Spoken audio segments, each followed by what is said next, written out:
محمد نبينا للنور هدينا محمد نبينا.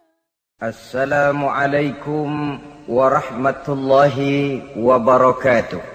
Waalaikumsalam warahmatullahi wabarakatuh. Bismillahi walhamdulillah wassalatu wassalamu ala sayyidina rasulillah sayyidina wa maulana Muhammad ibn Abdullah wa ala alihi wa sahbihi wa mawala. Amma ba'du, subhanaka la ilma lana illa ma 'allamtana innaka antal alimul hakim. La hawla wa la quwwata illa billahil aliyyil azim.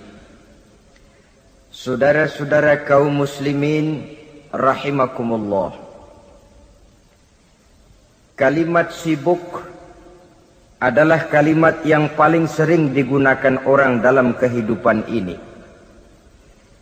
Lebih sering lagi kalimat sibuk dijadikan kambing hitam dalam berbagai persoalan, termasuk dalam kehidupan beragama. Kadang-kadang kita bertanya kepada seseorang, kenapa tadi malam tidak hadir di pengajian?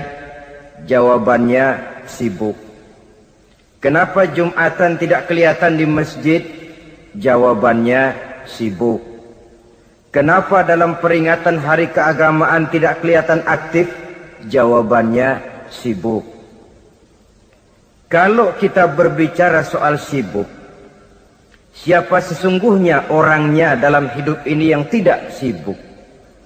Makin tinggi status sosial, akan makin tinggi pula tensi kesibukan yang kita hadapi. Masalahnya ialah kita yang bisa mengatur kesibukan atau malah kesibukan yang mengatur kita. Kalau kesibukan yang mengatur kita, insya Allah sampai tua sibuk terus.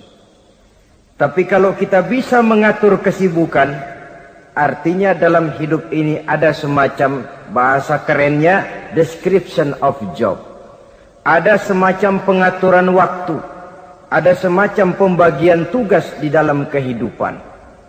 Maka pada pertemuan kali ini kita akan berbicara tentang bagaimana mengatur waktu dalam hidup menurut contoh yang diberikan oleh Rasulullah sallallahu alaihi wasallam.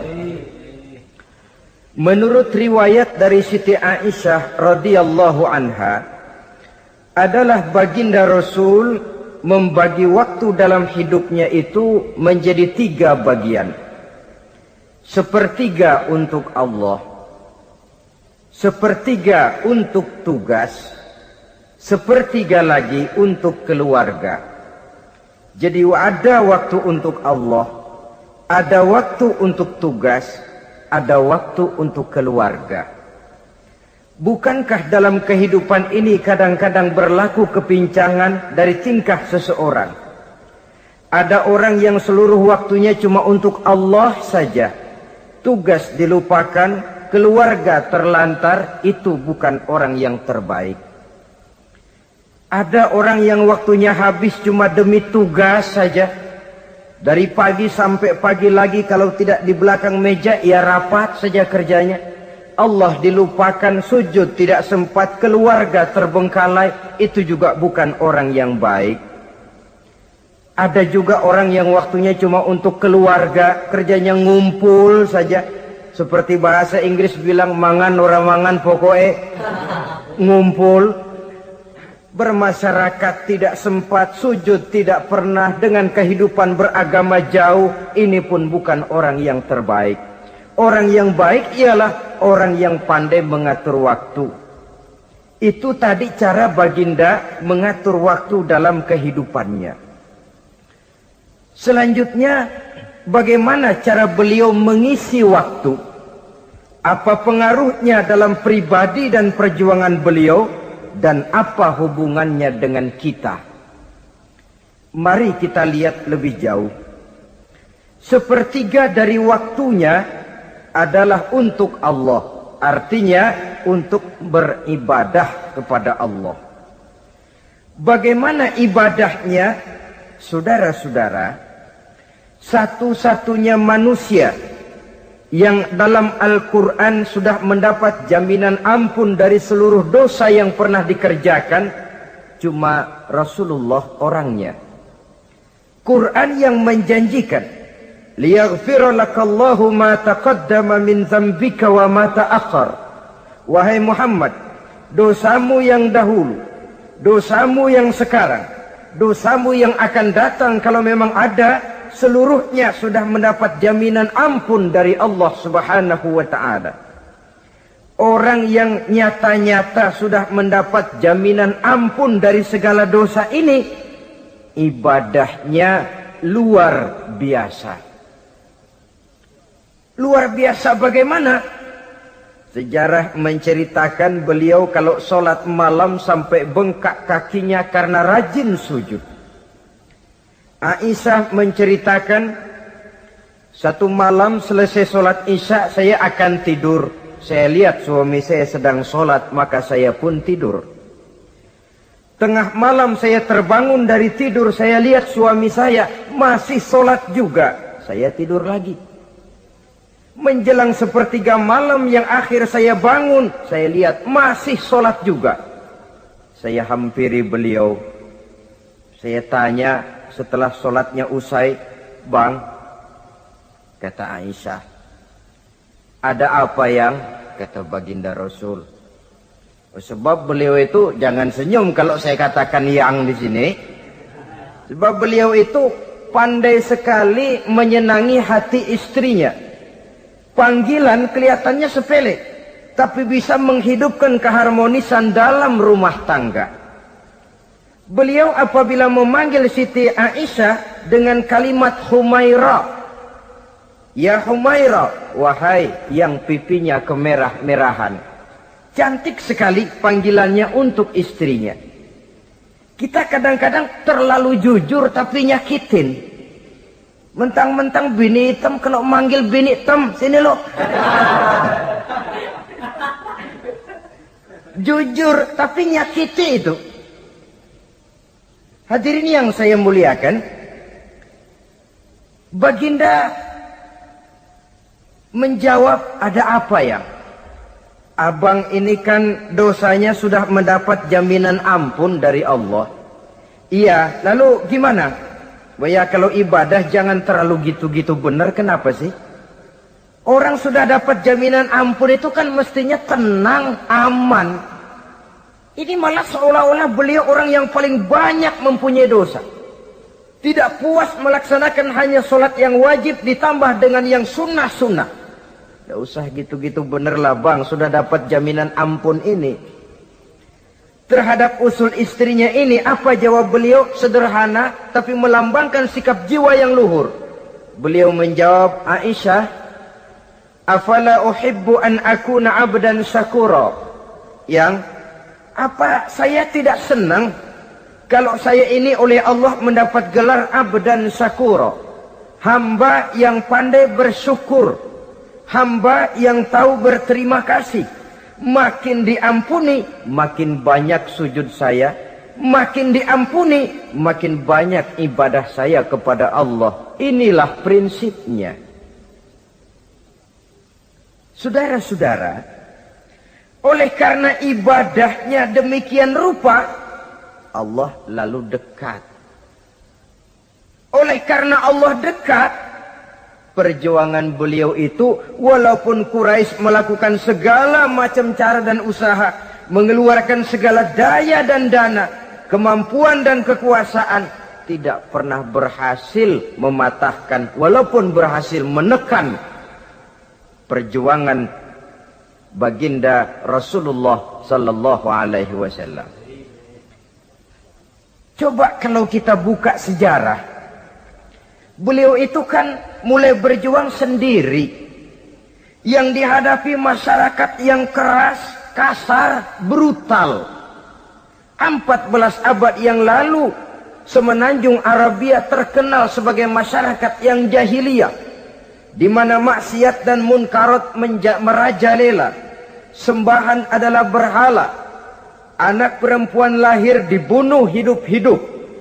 Itu zaman dulu, zaman sekarang pun tidak jauh bedanya. Malah kalau zaman dulu dikubur hidup-hidup, sekarang sebelum lahir sudah dibunuh. Yang namanya abortus itu. Kadang-kadang aneh. Kita mengadakan operasi bersih. Dilarang buang sampah sembarangan.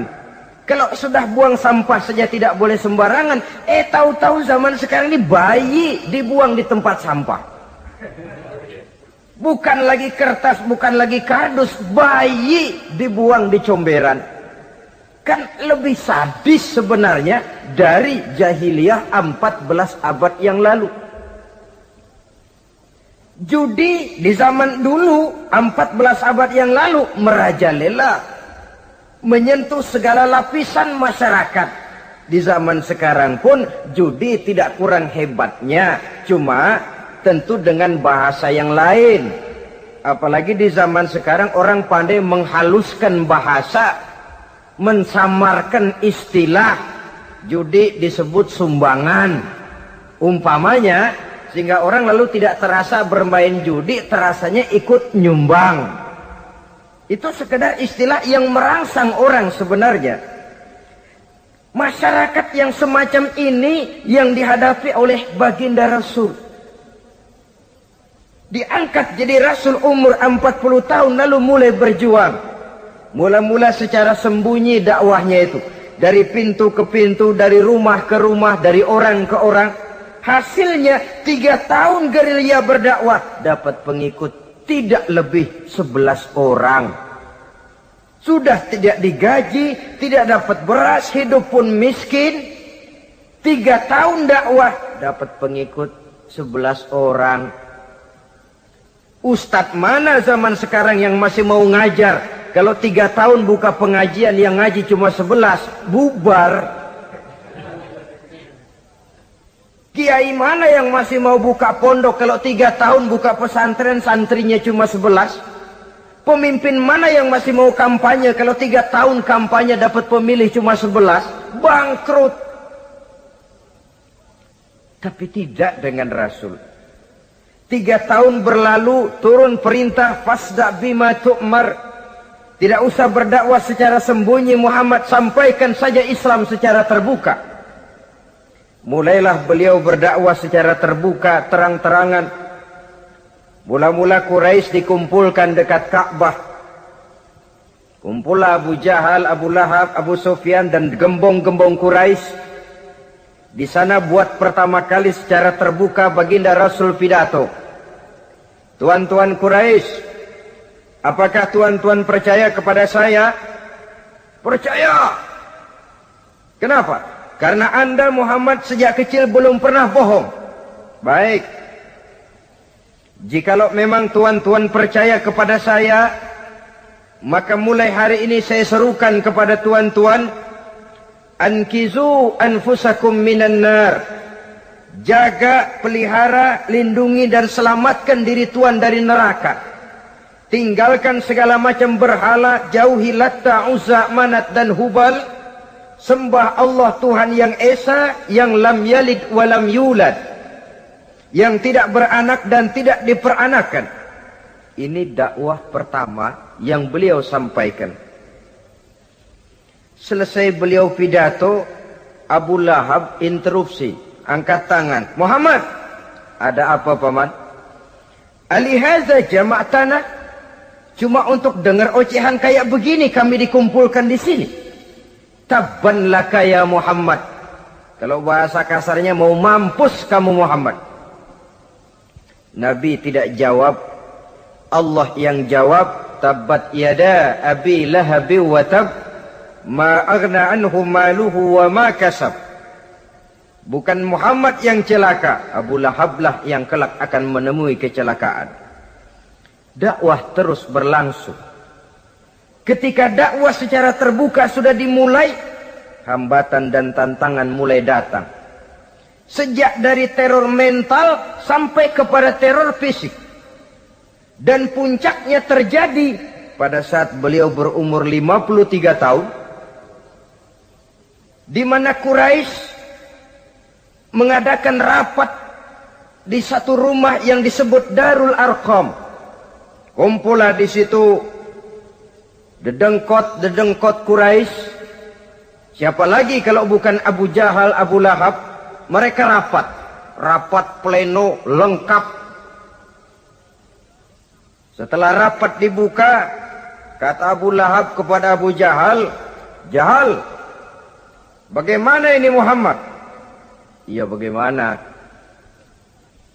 Apalagi yang belum kita lakukan," kata Abu Jahal. "Kita fitnah sudah, kita caci maki tiap hari, kita lontari kotoran onta, sahabat-sahabatnya kita bantai, tapi mereka tetap tegar." "Iya," kata Abu Jahal, "dan sekarang ini sahabatnya sebagian berangsur-angsur sudah hijrah ke Madinah. Ini pertanda Islam akan berkembang di kota Madinah. Kalau nanti dia berhasil di Madinah lalu menyerbu ke Mekah, alamat habis kita gulung tikar." "Makanya," kata Abu Jahal, "makanya apa? Makanya dari dulu juga saya bilang, kempesin aja itu." Jadi kalau bahasa okemnya kan begitu toh. "Bunuh saja Muhammad, bunuh." "Iya, soal bunuh sih gampang," kata Abu Lahab. "Tapi Muhammad kan tidak keluar dari batu. Dia punya keluarga, sanak famili dan handai tolan.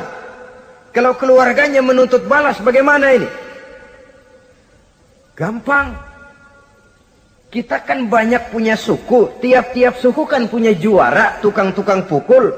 Sewa saja, tiap suku ambil tukang pukulnya, kita kepung rumah Muhammad, bunuh sama-sama. Kalau keluarganya akan menuntut balas, dia akan berhadapan dengan seluruh suku yang ada di semenanjung Arabia ini. Bagaimana, setuju?" "Setuju." "Nah, sudah. Kapan kita bunuh Muhammad?" "Kapan lagi, tidak usah buang waktu. Besok malam." "Ya, besok malam kita bunuh Muhammad. Tapi awas, semua yang ikut rapat di sini, ingat baik-baik, ini rahasia negara. Besok malam kita akan membunuh Muhammad. Siapa yang berani membocorkan rahasia negara ini, supersip, dianggap menghambat program Quraisy. Itu nanti dijatuhi hukuman berat ya. Jaga rahasia baik-baik bahwa besok malam kita akan membunuh Muhammad. Sanggup?" "Sanggup." Rapat selesai. Hadirin boleh bubar ke rumah masing-masing. Pulang. Namanya manusia, bocor juga rahasia ini. Begitu pulang, cerita sama istrinya, "Bu, anu loh Bu." "Apa Pak?" "Saya tadi ikut rapat." "Rapat apa tuh Pak?" "Besok malam akan ada pembunuhan." "Pembunuhan?" "Pembunuhan." "Siapa toh yang mau dibunuh?" "Muhammad." "Tapi jangan bilang-bilang ya, ini rahasia negara." "Ini rahasia negara Bu, jangan bilang-bilang." "Iya Pak, iya." Nah, besok pagi istrinya ngobrol sama tetangganya. "Mbak Ayu, tahu nggak?" "Apa toh?" "Nanti malam akan ada pembunuhan." "Siapa yang mau dibunuh?" "Muhammad." "Loh, sampean taunya dari mana?" "Suami saya ikut rapat." "Tapi jangan bilang-bilang ya Bu ya. Ini rahasia negara. Jangan bilang-bilang. Nanti yang satu sampaikan lagi, jangan bilang-bilang. Terus jangan bilang-bilang. Akhirnya berita tersebar. Sehingga pagi hari itu sebagian besar penduduk Mekah sudah tahu kalau nanti malam akan ada pembunuhan. Maka lepas zuhur, Mekah itu mulai tegang. Yang simpati, "Aduh, kasihan Muhammad, nanti malam akan dibunuh." Yang tidak senang, "Mampus, biar dia rasain, ntar malam." Saudara-saudara, begitu maghrib berbunyi sudah, udara mulai gelap, penduduk Mekah sudah kunci pintu seperti ada jam malam. Sepi, sesepi-sepinya. Tutup pintu, kunci, bukan tidur, ngintip dari dalam. Lepas jam 8 malam, makin tegang. Masing-masing penduduk ngintip dari pintunya. Sudah berangkat belum orang yang mau bunuh Muhammad? Sudah berangkat belum? Kira-kira jam 9 ini, tukang-tukang pukul lewat mau ngepung rumah Muhammad untuk membunuh beliau. Begitu masuk Mekah penduduk sudah kunci pintu, tapi mereka tahu kalau semua ngintip. Wah, makin hebat ini yang pemuka Quraisy ini, tukang-tukang pukul ini. Jalannya dibuat gagah-gagah, barisnya dibuat hebat-hebat. Itu injekan tanahnya dalam baris dibuat kencang-kencang, brok, brok, brok, brok, kayak serdadu baris. Lewat dekat rumah penduduk pakai batuk lagi. Yang dari dalam ngintip makin ciut. Wah, ini dia yang mau bunuh Muhammad ini. Sampai di rumah Nabi, dikepung rumah Nabi, di pagar betis. Malam itu di dalam rumah cuma Nabi, Abu Bakar dan Ali bin Abi Thalib. Nabi tahu rumahnya dikepung. Lewat tengah malam beliau berkata, Abu Bakar, saya ya Rasul, mari kita berangkat hijrah. Baik ya Rasul. Ali, saya ya Rasul, kamu gantikan saya ya. Gantikan apa ya Rasul? Gantikan tidur di tempat tidur saya. Baik ya Rasul. Masya Allah. Sekali menggantikan mati.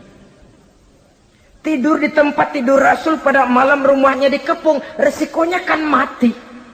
Menggantikan mati. Lah kalau menggantikan lurah lumayan. Menggantikan mati. Dan Ali tahu persis resikonya. Dan beliau waktu itu masih muda dan beliau tidak nawar. Baik ya Rasul, saya akan tidur di sini, berangkatlah Tuhan. Berangkat Rasul, ketika keluar dari pintu belakang rumah dikepung rapat.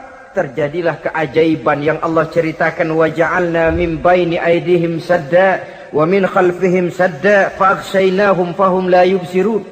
Di muka, di belakang, di kiri kanan dibuatkan dinding oleh Allah, dibutakan mereka. Mereka tidak lihat kalau Muhammad keluar dari rumahnya.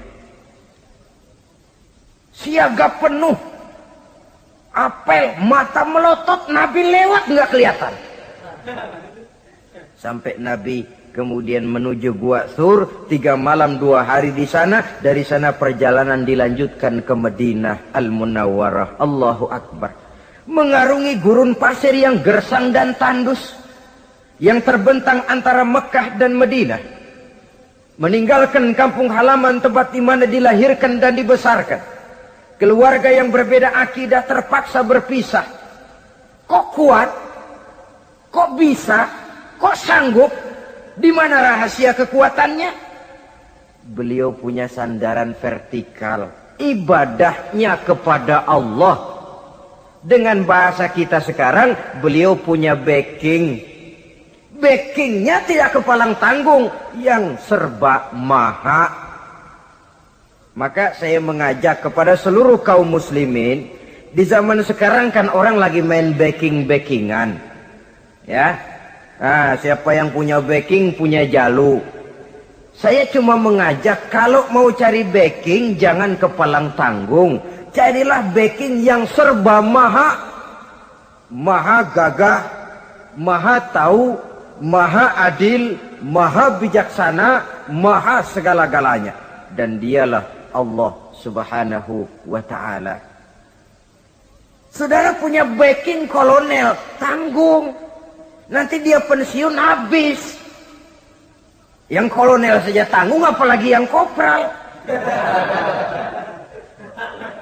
Kalau mau cari backing, carilah backing yang serba maha, Allah Azza wa Jalla. Caranya tentu dekat kepadanya. Untuk dekat kepadanya melalui jalur yang sudah diatur olehnya, melalui Rasulullah Sallallahu Alaihi Wasallam, yaitu solat, ibadah. Makin tinggi nilai ibadah, makin dekat kita dengannya. Makin dekat dengannya, makin banyak fasilitas yang akan diberikan untuk kita. Saudara pegawai negeri ingin cepat naik golongan, itu caranya 2. Pertama, jam kantor disiplin. Jam 7 masuk. Jam 3 pulang. Kalau belum jam pulang, jangan pulang. Yang kedua, tambahan di luar jam kantor, sering-sering datang ke rumah kepala bagian. Apa malam minggu, apa hari minggu, apa bawa jeruk, apa pisang Ambon, kan begitu toh. Ini nanti kan kepala bagian kan nilai. Karyawan saya yang satu ini jam kantornya disiplin, tambahan dia sering datang hari minggu di luar jam kantor bawa jeruk lagi. Ini mestinya belum naik lah, gue naikin dulu ke atas. Naik, saudara-saudara. Yang saya maksud apa? Itu zuhur, asar, maghrib, isya, subuh, jam kerja resmi itu. Jam kantor. Lah, ada kunjungan di luar jam kantor. Yang namanya tahajud, yang namanya hajat, yang namanya duha. Nanti kan Allah lihat, ini hambaku yang satu ini jam kantornya betul. Zuhur, asar, maghrib, isya, subuhnya tepat. Tambahan di luar jam kantor, dia sering menghadap kepadaku. Nah, hambaku ini aku angkat kau maqamam mahmuda, ke satu tempat yang terpuji. Kalau Allah yang ngangkat, satu negara orang mau rendahkan kita, kita akan tetap tinggi. Kalau Allah mau rendahkan, satu negara mau angkat kita, kalau memang dasar mesti nyungsap ke bawah. Inilah perlunya sandaran vertikal. Inilah perlunya kita mempunyai backing hanya kepada Allah. Pada waktunya orang akan sampai ke titik jenuh. Dalam kesunyian orang sering mempertanyakan eksistensi diri. Mulai mempertanyakan hakikat keberadaannya. Di tengah kesibukan bisnisnya. Di tengah kesibukan kerja dari rapat ke rapat, dari kantor ke kantor, dari tender ke tender. Orang akan sampai kepada titik jenuh. Dikala itu dia memerlukan ketenangan. Dikala itu dia memerlukan kedamaian. Dikala itu dia mencari eksistensi diri. Sebenarnya hidup ini mau apa sih? Cuma sekedar menjalani hal-hal yang rutin saja. Pergi pagi, pulang sore, peras keringat, banting tulang. Atau ada tujuan yang lebih luhur daripada sekedar ini. Dikala itulah dia mulai mencari jalur untuk mendekatkan diri kepada Sang Pencipta. Dan tidak bisa ingin dekat dengan Allah, saudara, pakai aturan sendiri. Ingin dekat dengan gubernur harus ikut aturan yang ditetapkan oleh protokolnya gubernur. Ingin dekat dengan presiden, ya ikut jalur yang sudah disusun oleh protokolnya presiden. Ingin dekat dengan Allah, ya ikut jalur yang sudah diatur oleh Allah melalui Rasulnya. Apa itu? Ya diantaranya sholat, puasa, dan ketentuan-ketentuan ibadah yang lain. Tidak bisa dengan prinsip yang penting kan hati baik, berjiwa bersih, akhlak luhur. Tidak usah sholat kalau hati baik sudah dekat dengan Allah. Oh, alangkah enaknya kalau begitu. Kalau dengan itu bisa dekat dengan Allah, rasanya Nabi Muhammad yang paling dulu berhenti sembahyang. Kenapa? Beliau orang yang hatinya paling baik. Beliau orang yang budinya paling luhur. Kalau budi luhur dan hati baik sudah menjamin untuk dekat dengan Allah, Nabi dulu berhenti sholat. Nyatanya tidak. Beliau orang yang berbudi luhur, berakhlak baik, entoh ibadahnya demikian rupa. Dan beliau adalah standar untuk kita jadikan contoh dalam mengamalkan ajaran-ajaran agama di kehidupan kita ini. Saudara, itu tadi sepertiga waktu beliau untuk ibadah, untuk Allah. Sepertiga yang kedua dari waktu beliau adalah untuk tugas. Dalam hal ini, sebagai seorang Rasul, menyampaikan risalah Islam berhadapan dengan umat.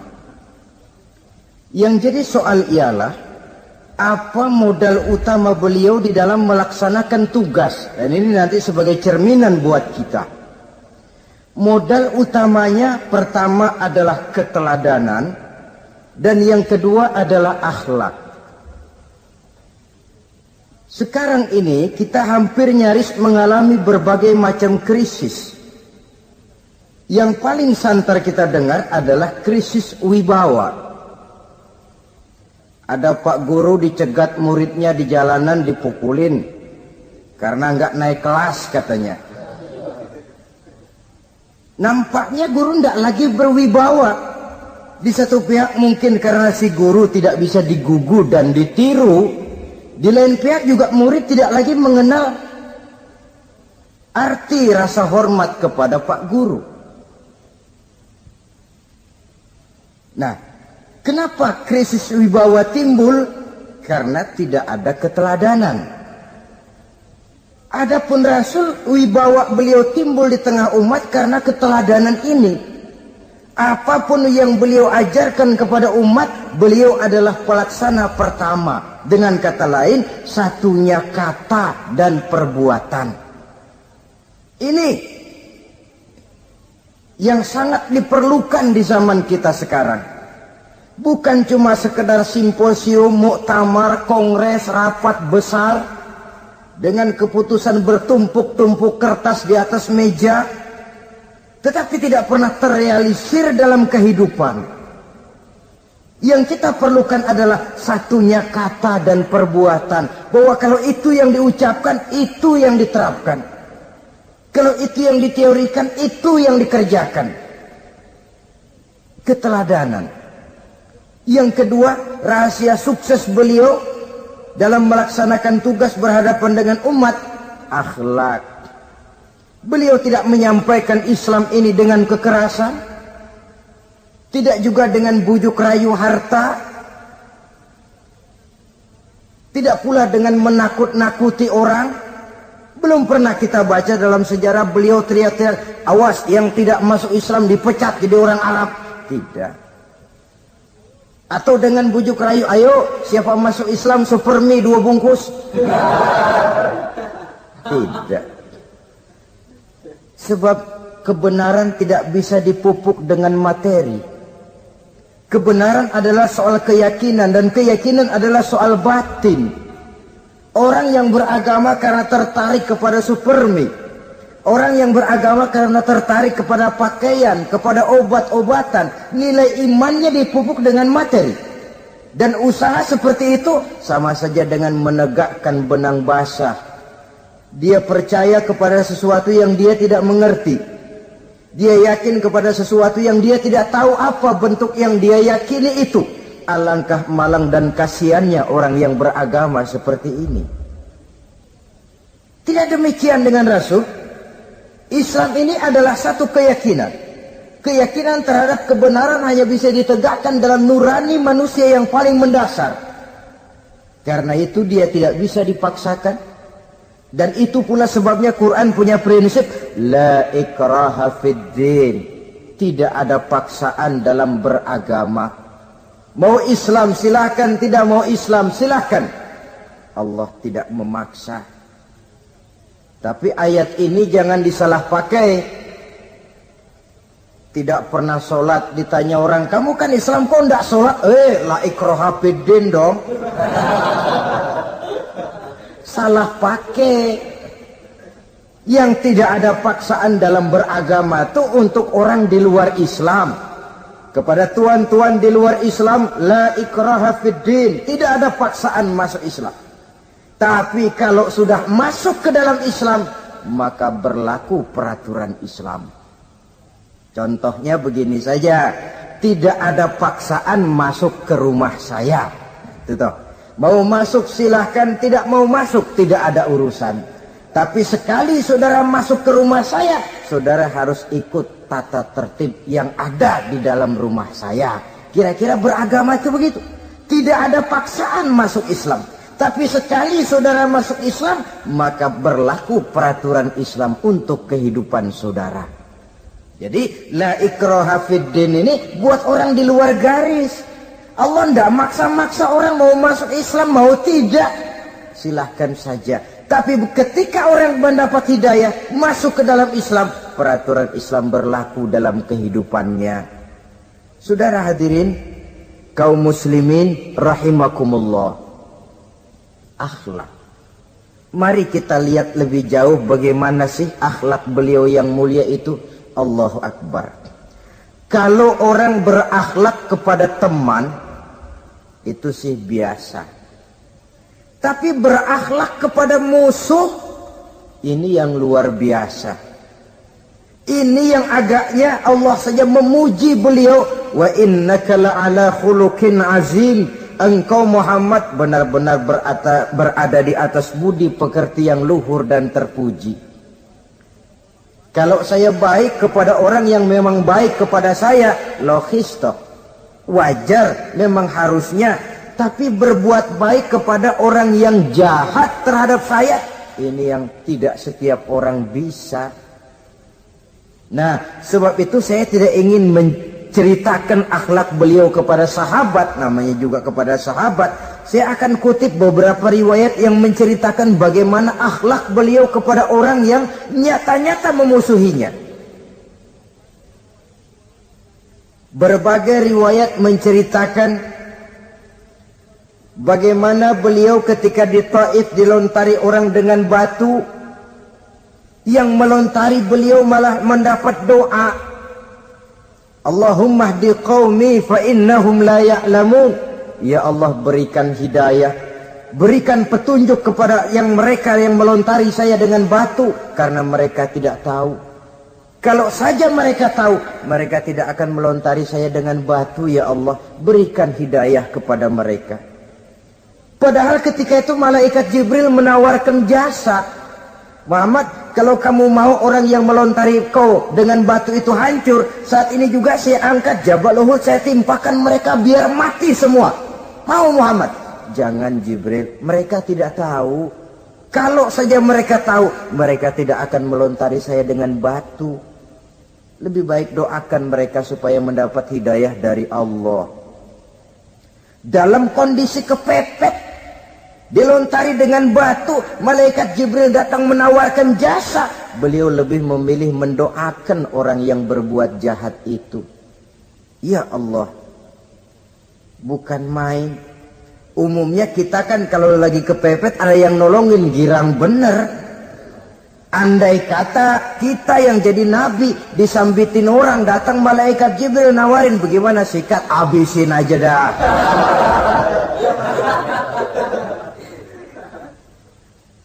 Ini akhlak kepada musuh. Ketika beliau selesai sholat zuhur, istirahat, rebah-rebah, tidur-tiduran di bawah pohon kurma, datang orang kafir yang bernama Daksur yang sudah lama mengintip-ngintip, mencabut dan menghunus pedang. Muhammad, kalau ini saat saya tebas batang lehermu, siapa yang akan menolong engkau? Tidak ada.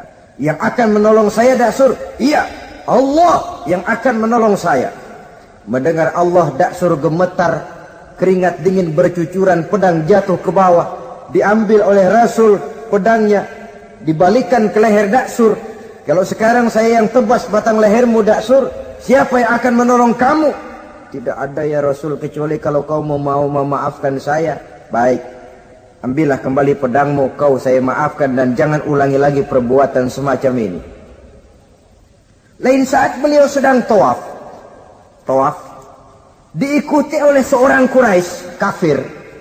Sambil tawaf, ini kafir Quraisy sudah bawa pisau. Dia pikir nanti di satu sudut yang agak gelap saya tikam Muhammad dari belakang, saya bunuh dia. Jadi kafir ini pura-pura ikut tawaf.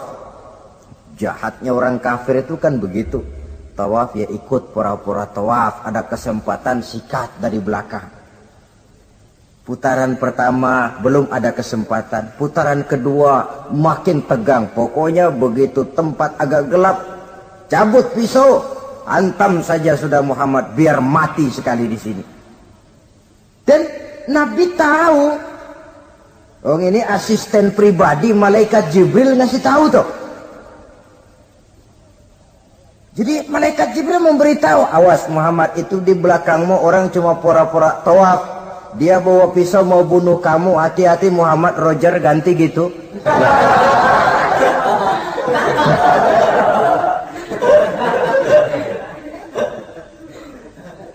Tahu persis beliau. Sampai di satu sudut yang gelap, si kafir ini mencabut pisau. Nabi nengok ke belakang, menoleh Nabi. Begitu menoleh, Quraisy ini kan ketangkep basah. Bahasa Arabnya yumsak mablul katanya. Ketangkep basah, grogi, salah tingkah, garuk nggak gatel. Kasihan ngeliatnya sudah. Ya namanya orang ketangkep basah itu. Mau alasan apa? Nggak beralasan ya harus merasa harus membela diri. gemetar nggak karu-karuan. Kata Nabi senyum. Mau apa, Mas? Ano Rasul, ini ano apa? Ano. Sudah, saya kan tahu kamu mau bunuh saya toh.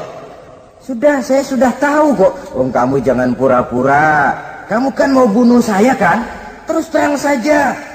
Iya Rasul, iya. Sekarang gimana? Enggak berani Rasul. Minta maaf saja. Ya kalau sudah kamu minta maaf begitu, sudah kamu pulang sana. Jangan diulangi lagi ya. Begitu mudah beliau memaafkan orang yang nyata-nyata mau menghabisi nyawanya. Sepanjang itu belum terwujud. Sepanjang itu belum terbentuk dalam artian real. Sangat mudah beliau memaafkan orang. Saudara hadirin kaum muslimin rahimakumullah. Pemaaf, lapang dada, toleransi, menghargai pendapat para sahabatnya. Ini sederetan dari akhlak yang terpuji.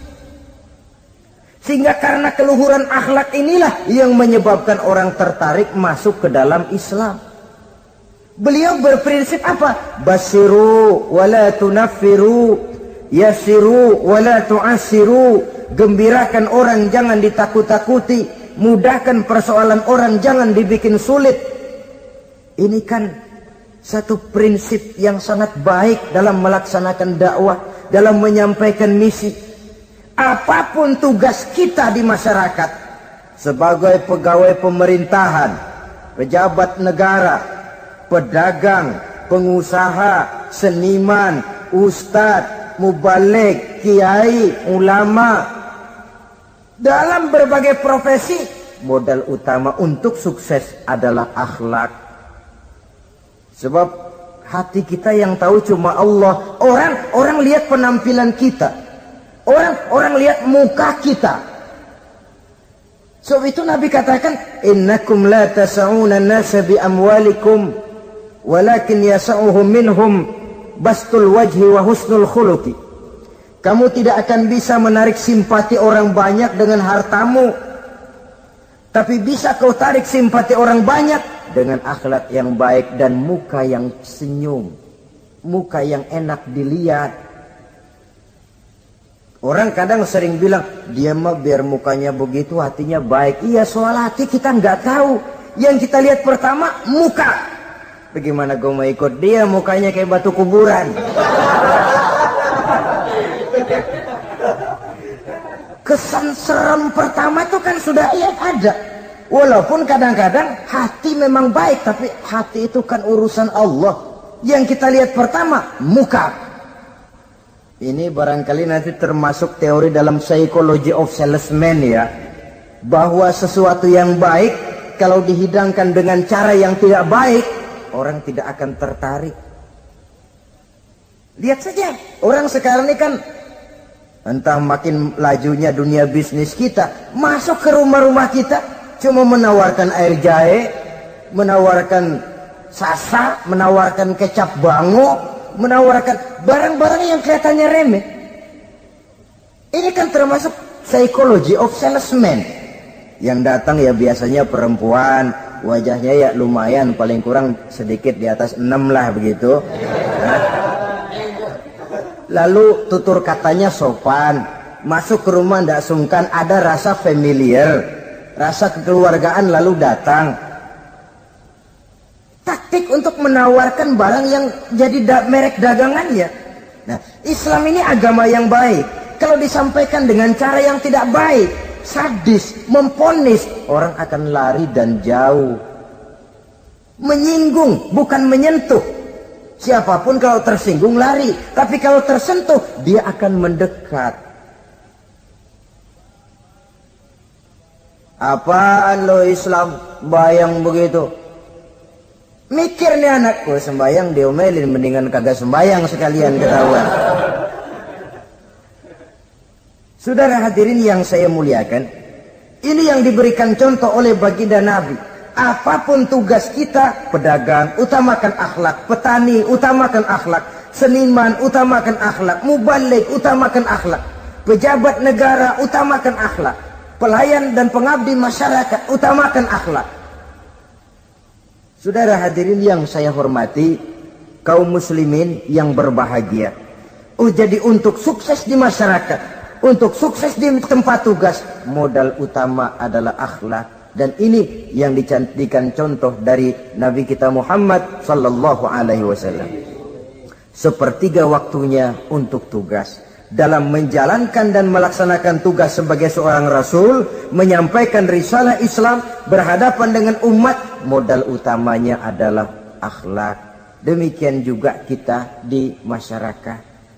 Dan akhlak itu memang harus dibiasakan sejak kita kecil. Sehingga dengan demikian nilai-nilai yang baik akan terus terbawa sampai di hari tua kita. Saudara-saudara, rasanya kehancuran satu bangsa dimanapun di dunia ini selalu dimulai dengan kehancuran akhlak daripada bangsa itu sendiri. Dan kehancuran akhlak itu bisa saja terjadi di tengah kemakmuran ekonomi, di tengah maju dan canggihnya teknologi. Kapan? Apabila pegangan orang kepada agama sudah lemah dan rapuh. Kita tengok di negara-negara di sebelah barat kita, kemajuan teknologi yang tidak diimbangi dengan kuatnya pegangan orang kepada agama telah melahirkan budaya-budaya yang merendahkan martabat manusia. Lahirlah kebudayaan hipis, lahirlah kebudayaan nudis, hidup serba bosan dengan ini dan itu karena segalanya sudah dimiliki. Rumah mentereng, jumlah kendaraan sejumlah keluarga, kapal pesiar di laut mewah, pesawat udara punya. Setelah ini punya, ini ada, semua ada, titik jenuh sampai. Mau apa semua ini? Akhirnya ingin hidup apa adanya, tidur di goa-goa, tidur di kaki-kaki gunung, tidur di hutan belantara, pakaian kumel. Itu hipis-hipis yang datang kemari, yang pakaiannya kumuh, tambelan, lepis belel. Padahal di kantongnya cek, travel cek, dolar. Lain hipis kita, emang benar-benar gembel.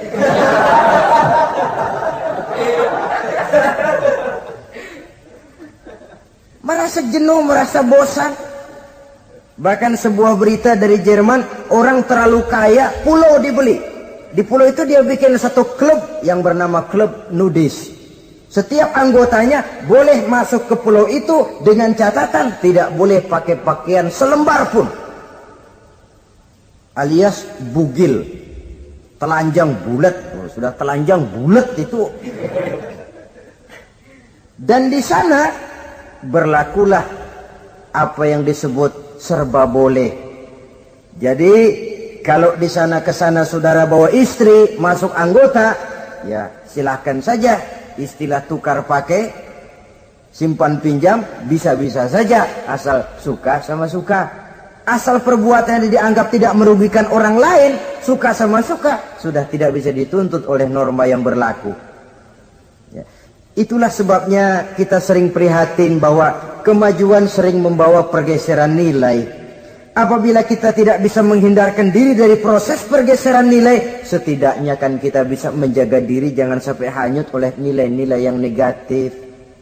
Akhlak, baik sebagai muslim, baik sebagai bangsa Indonesia yang berkepribadian luhur, itu merupakan cerminan kita. Saya prihatin, belum lama diselenggarakan kontes bibir terindah. Kontes bibir terindah itu kira-kira apa manfaatnya? Apa yang jadi ukuran? Dan bukankah bibir karunia Tuhan? Ya kalau yang bibirnya mungil bisa ikut kontes lah, kalau yang jebleh gitu.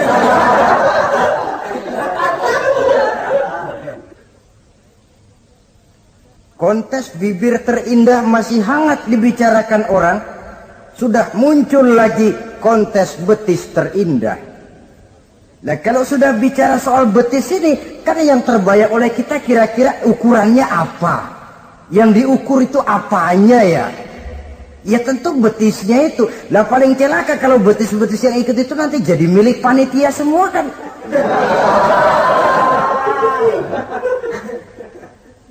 Yang tidak usah kita mengukur dengan kacamata agama, dengan budaya kita sebagai bangsa Indonesia yang berfalsafahkan Pancasila, rasanya mendengarnya saja kok sudah tidak sad gitu loh.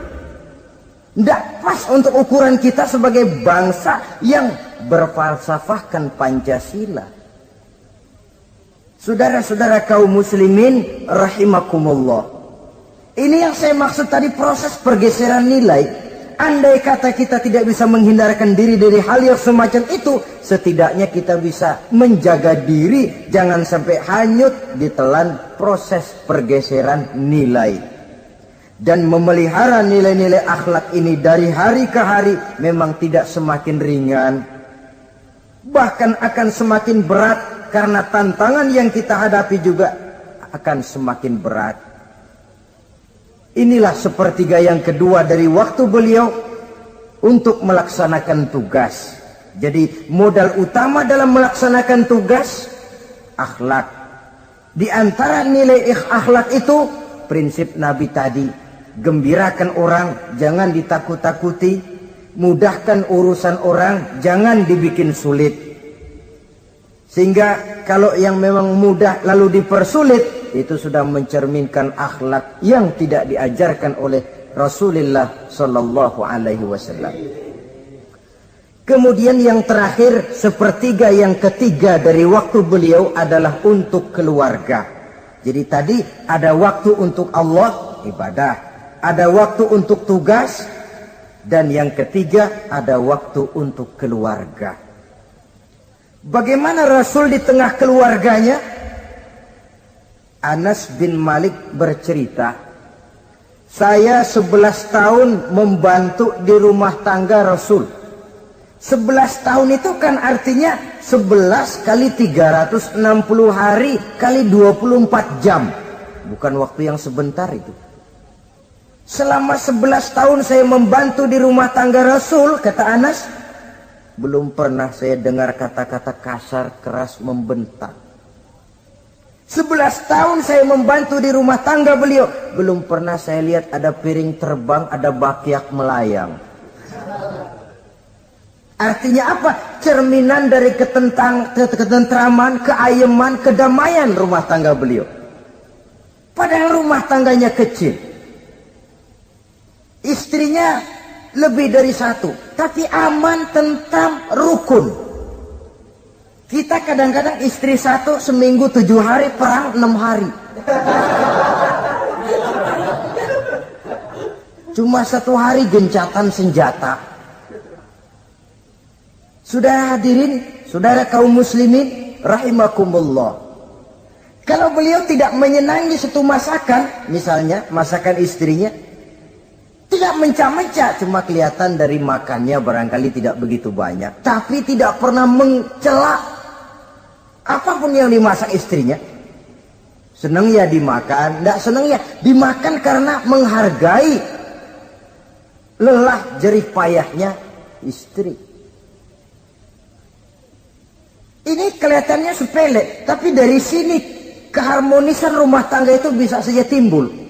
Bukankah seseorang hanya bisa sukses di tempat tugas? Jadi apapun dia, kalau berangkat dari ketentraman dan ketenangan di rumah tangga. Dan tidak ada orang bisa meraih sukses kalau dia berangkat dari rumah tangga yang berantakan. Itulah sebabnya ini sangat diperhatikan oleh baginda Rasul. Dari rumah yang kecil, dari tempat tidur yang sederhana, yang sebelah itu kain kasar, sebelah dipakai untuk tidur, sebelah dipakai untuk selimut. Jadi kasur merangkap selimut. Allahu Akbar. Tapi dari rumah tangga yang semacam itu keluar ucapan baiti jannati, rumah tanggaku laksana surga bagiku.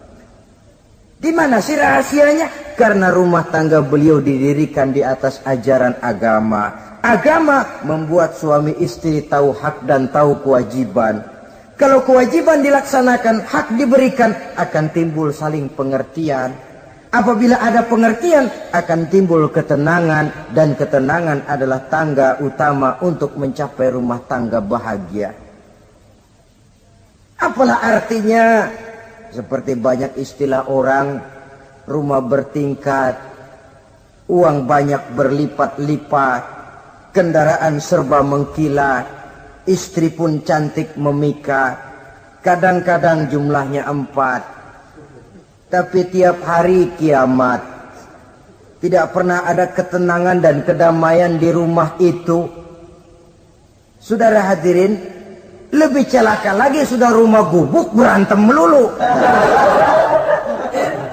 Sudah kiamat itu, sudah kiamat. Jadi dengan adanya pelaksanaan kewajiban, pemberian hak, timbul pengertian. Pengertian membawa ketenangan. Suami keluar rumah, istri tenang di rumah. Suami meninggalkan istri pun hatinya tenang dan tentram, tidak was-was, tidak berpikiran nanti kalau saya lembur ini istri ngompreng, tidak. Si istri pun lega melepas suami karena ada keterbukaan. Ini kan menurut angket terakhir loh ya, yang diadakan oleh beberapa majalah di ibu kota ini, di ibu kota katanya, dari sejumlah laki-laki yang disebarkan angket, ternyata jika ada 3 laki-laki, 2 nyeleweng. Jadi angka penyelewengan itu 2/3 dari jumlah laki-laki itu menyeleweng katanya. Ya mudah-mudahan yang kumpul di sini termasuk 1/3 yang nggak nyeleweng itulah.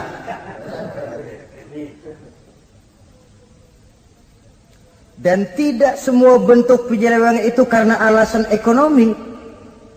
Bukan pula karena alasan ketidaksetiaan istri, tapi merupakan cerminan dari sikap hidup di mana orang jauh dari nilai-nilai agama, sehingga penyelewengan itu dianggap sesuatu yang manusiawi, biasa-biasa saja, bahkan kadang-kadang ikut membentuk status sosial, melahirkan kebanggaan.